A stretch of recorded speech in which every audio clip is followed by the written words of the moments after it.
Always welcome साथियों। Digital class हमेशा आपके साथ। विद्वानों, अपनी जनरल नॉलेज की सीरीज चल रही है। जो भी कंटेंट अब तक आपने पढ़ा है और आगे इस वीडियो में पढ़ने वाले हैं, सारे नोट्स पीडीएफ फॉर्मेट में डाउनलोड किए जा सकते हैं। जिस तरह से मैकेनिकल इंजीनियरिंग के सब्जेक्ट कंप्लीट हो चुके हैं, सारी सीरीज के पीडीएफ फॉर्मेट में आपको नोट्स अवेलेबल हैं। इन नोट्सों का इस्तेमाल आप बेसिक से लेकर गेट लेवल एग्जामिनेशन तक कर सकते हैं। अब तक विद्वानों हम पर्वतों के बारे में जान चुके हैं, पठारों के बारे में भी जान चुके हैं, ज्वालामुखी, चट्टान, ये सब स्टडी कर चुके हैं साथियों। तो उनमें हमने देख लिया था किस प्रकार से उनका फॉर्मेशन होता है। अब देखते हैं और खूबसूरती पृथ्वी की, इस पर क्या क्या और पाया जाता है। तो चलिए साथियों, अब पृथ्वी की सतह पर आपको घुमाते हैं, जो कि लोअर मैदान होते हैं, जिन्हें हम प्लेन्स कहते हैं। समतल भूमि या मैदान के नाम से जिसे हिंदी में जानते हैं। Plains can be defined as flat, समतल होते हैं साथियों, जैसा आपको बताया था। एरिया विथ लो हाइट के साथ, इनकी ऊंचाई बहुत ज़्यादा नहीं होती, जैसे पठार और पर्वतों की हाइट होती थी। इस प्रकार इनकी हाइट बिल्कुल लो लेवल पर होती है, समुद्र तल से बहुत ज़्यादा हाइट पर नहीं होते हैं। तो इनको हम प्लेन्स के नाम से जानते हैं।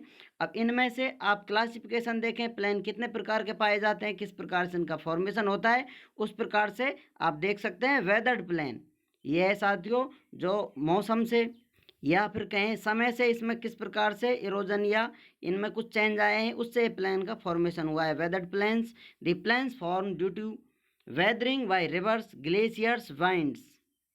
इस प्रकार के प्लेनों का फॉर्मेशन होता है साथियों, नदियों के द्वारा। ग्लेशियर जो हिमखंड हैं, हिम पर्वत हैं, वो स्लाइड करते हैं, सरकते रहते हैं, और हवा होती है। हवा से जो कुछ मिट्टी धूल के कण जम जाते हैं या कुछ गाद जम जाती है, उनसे इन प्लेनों का फॉर्मेशन होता है। उनको वेदर्ड प्लेन के नाम से जानते हैं। अब जानते हैं next formation, loess plane.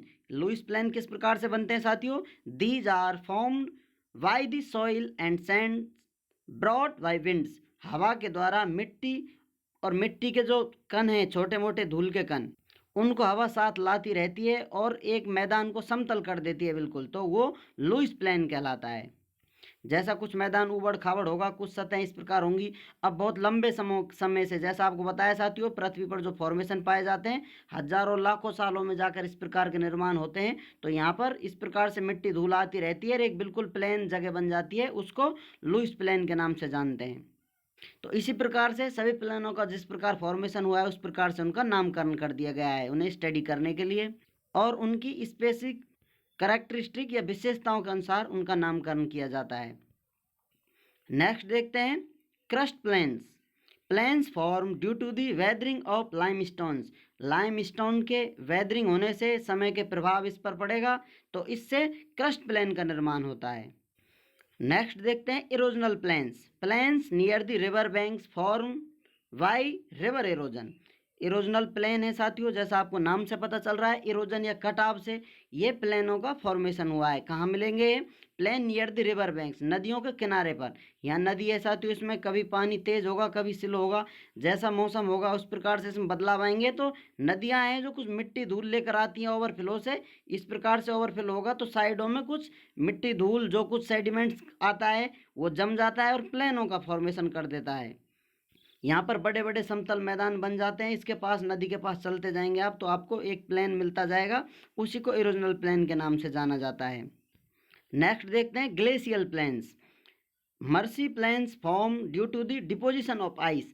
Ice जमा हो जाती है साथियों बहुत दूर तक, बहुत लंबी रेंज में पर्वतों पर, जहाँ पर पोलों पर आप देखेंगे टेम्परेचर बहुत कम होता है, तो वहाँ पर बर्फ ही बर्फ हो जाती है। तो इस प्रकार से जो धसीली बर्फ होगी या धसीले प्लेन होते हैं, वो ग्लेशियल प्लेन के नाम से जाने जाते हैं। आपने देखा होगा कुछ इस प्रकार के माउंटेन है, तो यहाँ पर आइस जमती जाएगी साथियों, लेकिन यहाँ पर कुछ स्पेस रह जाता है, तो कभी कभी ऐसा हो जाता है इसमें अंदर धंस सकते हैं। तो इस प्रकार से आपको ये मर्सी प्लेन मिलते हैं, या फिर आप कहें बर्फों के जमा होने से, जहाँ पर बर्फ गिरती रहती है, वहाँ पर जो प्लेनों का फॉर्मेशन होता है, उसी से ग्लेशियर बनते हैं, उसी से आइसबर्ग बनते हैं, या फिर ये टुकड़े बन जाते हैं, अलग अलग उनका नामकरण कर दिया जाता है। ये सब हम स्टडी कर चुके हैं। तो इस प्रकार के प्लेन ग्लेशियल प्लेन्स के नाम से जाने जाते हैं। अब देखते हैं next depositional plains. Large plains are form due to the silt brought by the river. नदियों के द्वारा गाद लाई जाती है, मिट्टी धूल, जैसा आप जानते हैं साथियों, गंदला सा पानी आता है या कुछ इरोजन कर कर पानी लेकर आता है, वो नदियों में जाता है, तो और वो नदियाँ कहीं उसे ले जाकर जमा कर देती हैं। तो इस प्रकार के प्लेन डिपोजिशनल प्लेन के नाम से जाने जाते हैं।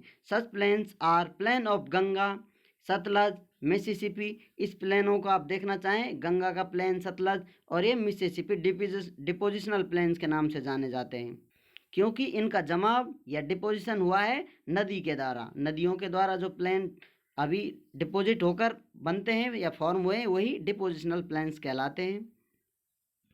कहीं कहीं पृथ्वी पर कुछ रचनाएं आपको ऐसी भी प्रतीत होंगी कि इनकी थ्योरी या कॉन्सेप्ट मैच नहीं कर पा रहे हैं।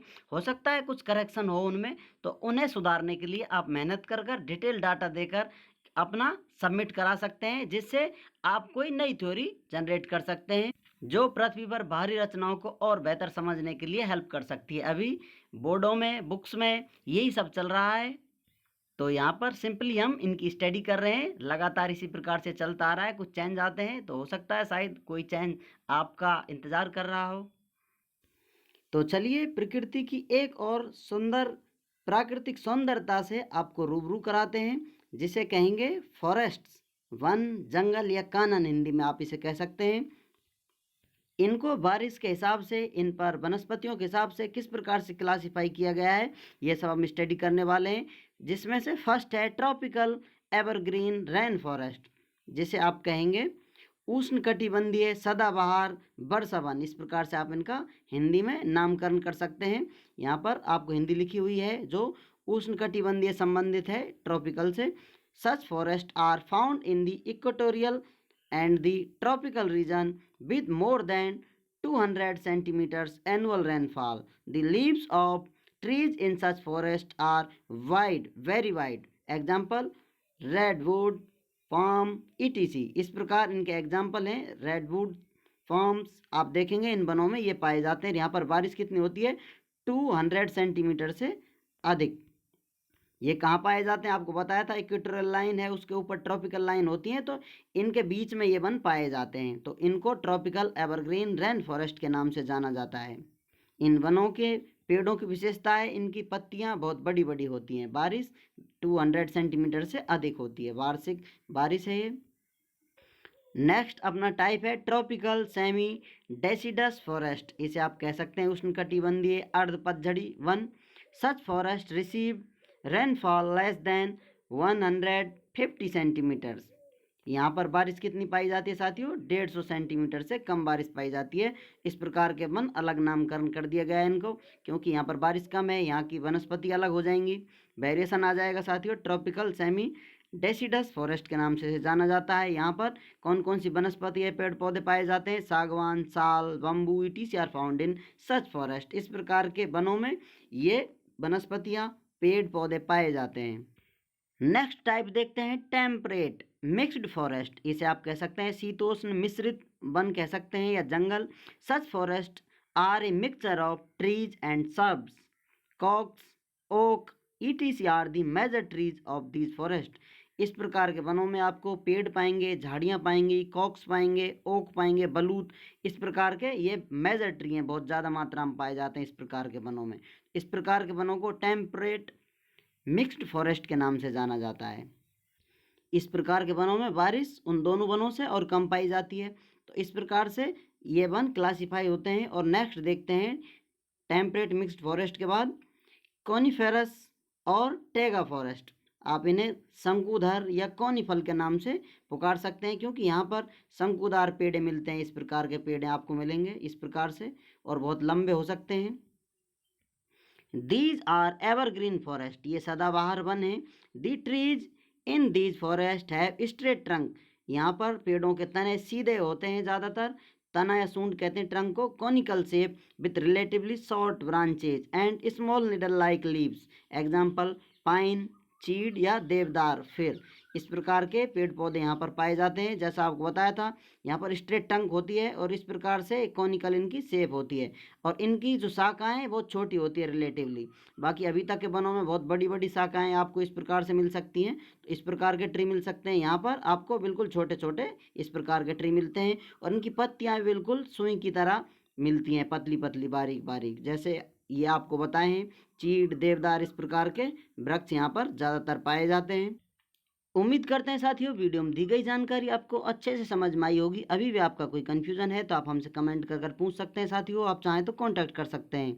कांटेक्ट लिंक आपको वीडियो डिस्क्रिप्शन में मिल जाएगी। वीडियो को अंत तक देखने के लिए, चैनल को सपोर्ट करने के लिए आपका बहुत बहुत धन्यवाद। मिलते हैं नेक्स्ट वीडियो में। जय हिंद, वंदे मातरम।